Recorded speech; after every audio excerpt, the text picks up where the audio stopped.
Assalamualaikum warahmatullahi wabarakatuh. Apa khabar semua murid-murid? Alhamdulillah, saya harap kamu semua berada dalam keadaan yang sihat hendaknya. Jadi alhamdulillah pada hari ini kita akan meneruskan kelas kita, iaitu kelas pendidikan Islam. Saya harap kamu semuanya telah pun bersedia untuk kelas kita pada hari ini ya.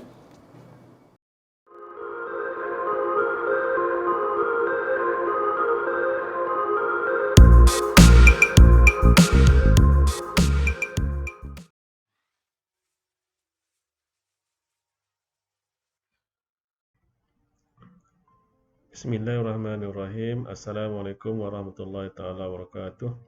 Apa khabar semua? Saya doakan kamu semoga berada dalam keadaan yang sihat hendaknya. Jadi alhamdulillah pada hari ini kita akan belajar pendidikan Islam tahun 6 bidang adab pelajaran yang ke-20. Tajuknya ialah sayangilah haiwan ya, sayangilah haiwan. Baik, kita tengok dulu objektif pembelajaran kita pada hari ini berkaitan dengan tajuk yang nak kita belajar. Baik, terdapat beberapa objektif. Baik, tengok yang pertama, iaitu objektif yang pertama menganalisis perbuatan yang dilarang terhadap haiwan. Ini objektif yang pertama. Yang kedua, merumuskan isi penting adab terhadap haiwan dalam kehidupan. Dan yang ketiga ialah mengamalkan adab terhadap haiwan dalam kehidupan. Ada 3 objektif pembelajaran kita pada hari ini. Jadi saya harap selepas kita belajar ni, kamu dapat menguasai ketiga-tiga objektif pembelajaran kita pada hari ini. Baik, kita tengok yang seterusnya. Baik, pengenalan. Pengenalan berkaitan dengan tajuk yang nak kita belajar ni. Ini adalah satu kisah daripada hadis Nabi Muhammad SAW berkaitan dengan adab terhadap haiwan ya. Baik, Rasulullah SAW menunjukkan sifat ihsan terhadap haiwan. Sifat ini dinyatakan di dalam sebuah hadis Rasulullah SAW yang bermaksud sesungguhnya Allah telah menetapkan ihsan terhadap semua benda. Maka apabila kamu membunuh, bunuhlah dengan baik. Apabila kamu menyembelih, sembelihlah dengan baik. Tajamkan alat sembelihan dan tenangkan haiwan sembelihan. Hadis riwayat Muslim.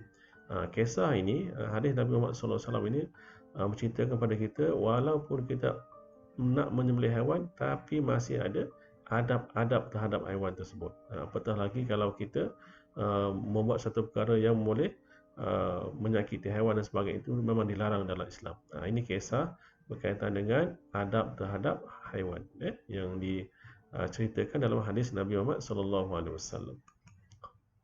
Baik, kita tengok yang seterusnya. Apakah adab terhadap haiwan?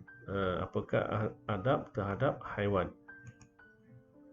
Baik, kita tengok adab kita terhadap haiwan. Ada adab yang perlu kita amalkan terhadap haiwan. Baik, yang pertama, adab yang pertama memberi perlindungan dan tempat tinggal yang sesuai kepada haiwan. Ya, terutamanya haiwan yang kita pelihara. Yang kita pelihara di rumah. Itu yang lebih mustahab untuk kita memberi perlindungan dan tempat tinggal yang sesuai. Yang kedua, adab yang kedua ialah belas kasihan terhadap haiwan. Jangan menyakiti haiwan, menyiksa haiwan dan sebagainya.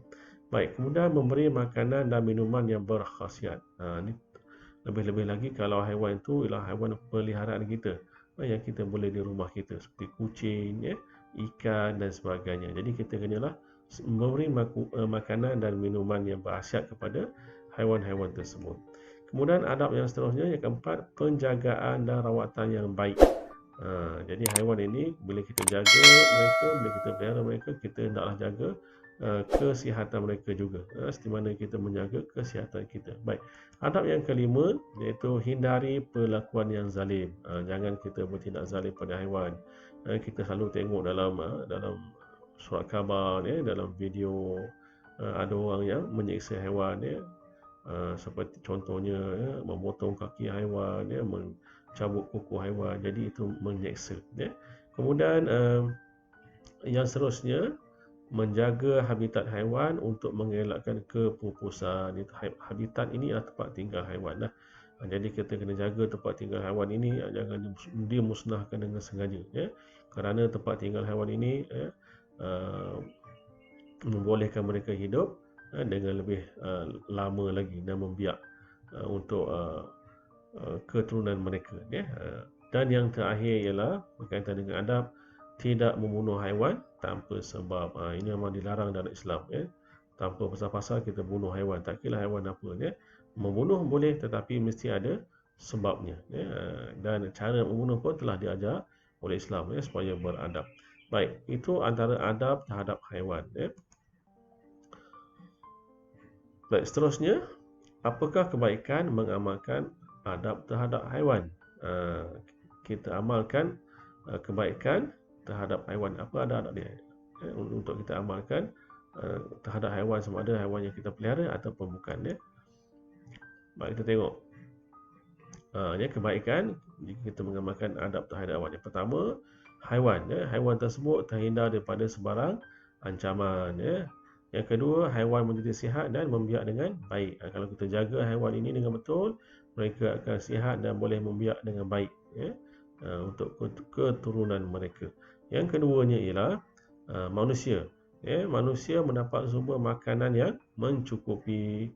Dan yang kedua ialah menjana ekonomi. Ya.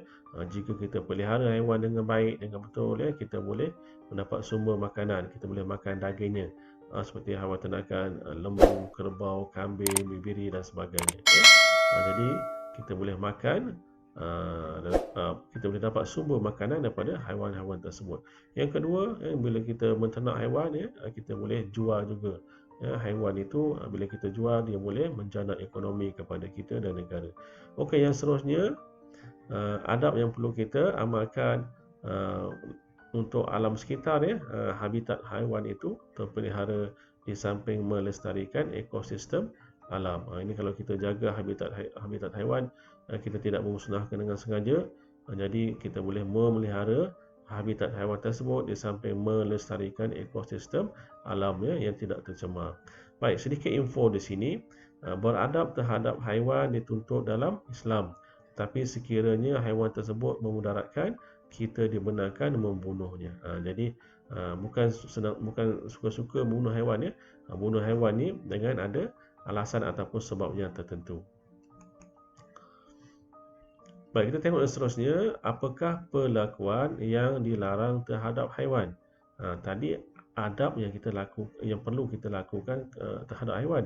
Sekarang, apakah perlakuan yang dilarang terhadap haiwan? Apakah yang kita tidak boleh lakukan kepada haiwan? Baik, kita tengok.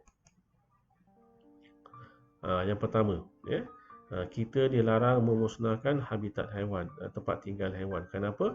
Kerana mereka juga memerlukan perlindungan. Kalau kita musnahkan habitat mereka, mereka tiada tempat berlindung, ya. Haiwan juga seperti manusia memerlukan tempat perlindungan. Kalau manusia memerlukan rumah, haiwan juga memerlukan tempat tinggal seperti sarang dan sebagainya, ya. Itu yang kedua.